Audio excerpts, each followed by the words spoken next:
ফরিদপুরের সদরপুর উপজেলায় দীর্ঘদিন ধরে এমপিও থেকে বঞ্চিত শিক্ষক কর্মচারীরা এমপিও ভুক্তির দাবিতে মানববন্ধন করেছেন।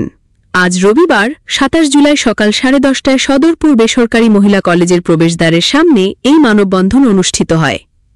বেসরকারি কলেজ অনার্স মাস্টার্স শিক্ষক ফোরামের আয়োজনে অনুষ্ঠিত মানববন্ধনে অংশ নেন কলেজের শিক্ষক, শিক্ষিকা ও অন্যান্য কর্মকর্তা কর্মচারীরা। মানববন্ধনে সভাপতিত্ব করেন মহিলা কলেজ সদরপুরের সভাপতি কাজী বদরুজ্জামান বদু। বক্তব্য রাখেন কলেজের ভারপ্রাপ্ত অধ্যক্ষ আব্দুল মান্নান হাওলাদার, প্রভাষক মোহাম্মদ লিয়াকত আলী খান, শহীদুল ইসলাম, মোহাম্মদ আসাদুজ্জামান নূর, মুস্তাফিজুর রহমান, কামরুন নাহার, সবিতা, ফারজানা কবির, মাহবুব আক্তার, সেলিনা আক্তার, আলোক সরকার, পিয়ন মোহাম্মদ খলিলুর রহমান ও মোহাম্মদ কবির তালুকদার। বক্তারা বলেন, বাংলাদেশে উচ্চ শিক্ষা বিস্তারে এবং জাতীয় শিক্ষানীতি ২০১০ বাস্তবায়নে অনার্স ও মাস্টার্স পর্যায়ের শিক্ষকরা গুরুত্বপূর্ণ ভূমিকা রাখলেও এখনও এমপিওভুক্ত হতে পারেননি।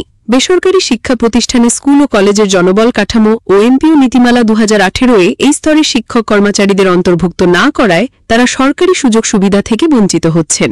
বক্তারা আরও বলেন, সারা দেশে প্রায় ৩,৫০০ শিক্ষক কর্মচারী এমপিওভুক্ত না হয়ে মানবেতর জীবনযাপন করছেন। দ্রুত তাদের এমপিওভুক্ত করে ন্যূনতম মর্যাদার সঙ্গে জীবনযাপনের সুযোগ করে দিতে প্রধান উপদেষ্টা ও শিক্ষা উপদেষ্টার জরুরি হস্তক্ষেপ কামনা করেন শিক্ষকবৃন্দ। আসলে আমরা দীর্ঘ ৮ বছর যাবৎ এই সদরপুর মহিলা ডিগ্রি কলেজে ডিগ্রি শাখায় নিয়োগপ্রাপ্ত হওয়ার পর থেকে আমাদের ছাত্রীদের নিরলসভাবে বিনা বেতনে পরিশ্রম করে তাদের পড়ালেখা বা তাদের ক্লাস চলমান রয়েছে এবং সেই চলমান থাকার কারণে এবং আমাদের বিগত কয়েক বছরের রেজাল্ট অত্যন্ত ভালো। তারপরেও আমরা আমাদের কর্তৃপক্ষের কাছ থেকে আমাদের ডিগ্রি শাখার এমপিও ভুক্তির বিভিন্ন পর্যায়ে বিভিন্ন সময়ে চেষ্টা করার পরও সফল কাম হতে পারিনি।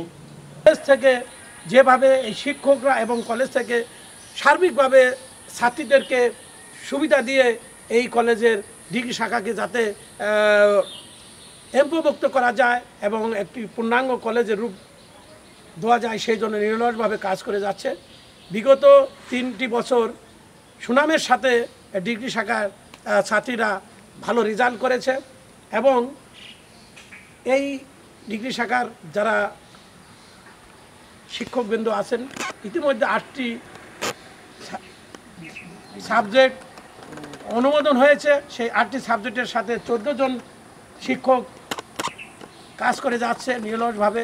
আজ তারা মানবতা জীবন লাভ করছে। তাদের কোনো সরকারি তহবিল থেকে কোনো সাহায্য আসছে না।